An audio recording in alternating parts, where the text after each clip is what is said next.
Madame la ministre, mes chers collègues, alors Madame la ministre, je vous remercie d'avoir répondu à mon invitation de venir échanger avec les membres de la délégation aux droits des enfants suite à l'examen de la France par le Comité des droits de l'enfant des Nations Unies en mai dernier et le rapport qu'ils ont rendu au mois de juin.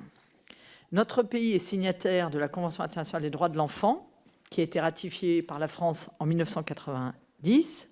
Elle est basée sur 4 piliers majeurs: la non-discrimination, l'intérêt supérieur de l'enfant, le droit à la vie, à la survie et au développement, le respect des opinions de l'enfant sur toutes les questions qui le concernent.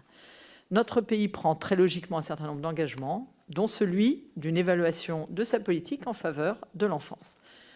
Dès lors, le Comité des droits de l'enfant des Nations Unies est chargé de surveiller la bonne application par les États, donc par la France également, de la CIDE, ainsi que de ses protocoles facultatifs. Tous les 5 ans, les États rendent un rapport sur la situation nationale des droits de l'enfant.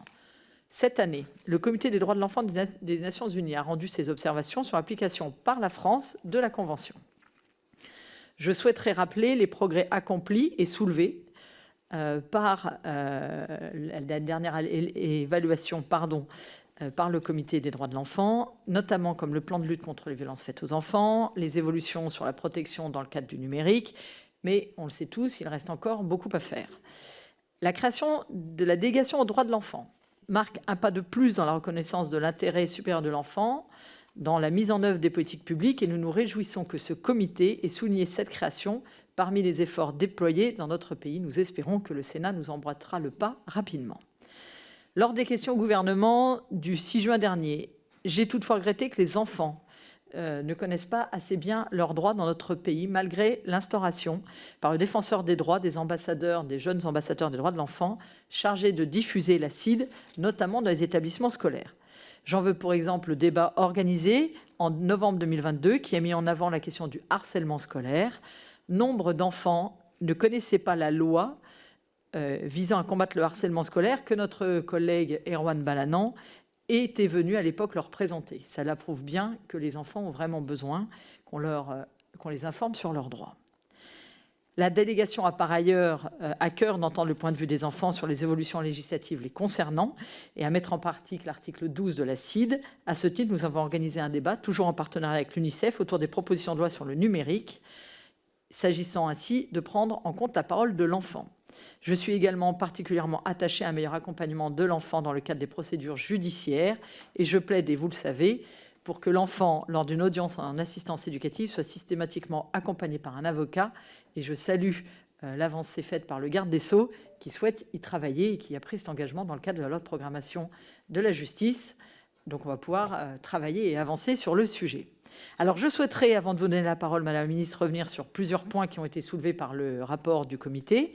Tout d'abord, la situation des enfants en situation de handicap. La France tarde toujours à rendre effectif la loi de 2005, et notamment sur tout ce qui est la scolarité pour ces enfants. Notre délégation s'est d'ailleurs saisie de ce sujet au travers d'une mission d'information, dont les conclusions devraient nous parvenir dans le mois d'octobre prochain. Également, la situation des enfants pris en charge par l'aide sociale à l'enfance. Nous le savons tous, le secteur souffre de pénurie de personnel, les délais d'exécution des mesures d'assistance éducative ne cessent de s'accroître et je regrette que les décrets d'application de la loi du 7 février 2022, pour certains, tardent à être pris, notamment celui sur l'hébergement des enfants en hôtel.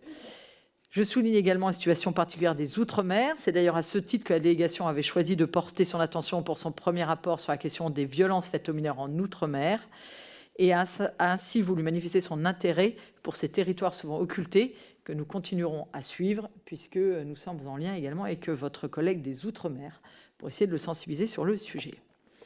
Et enfin, en ce qui concerne les mineurs non accompagnés, nous pouvons relever la décision qui est prise par le Comité des droits de l'enfant le 25 janvier dernier qui a constaté que la France avait méconnu plusieurs articles de la CIDE.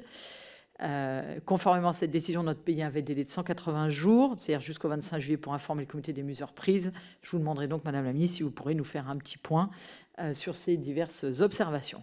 Voilà, Madame la Ministre, pour ce propos introductif. Je vous laisse la parole avant de laisser, bien entendu, comme toujours, la parole à nos collègues de pouvoir intervenir. Et je vous remercie encore de votre présence.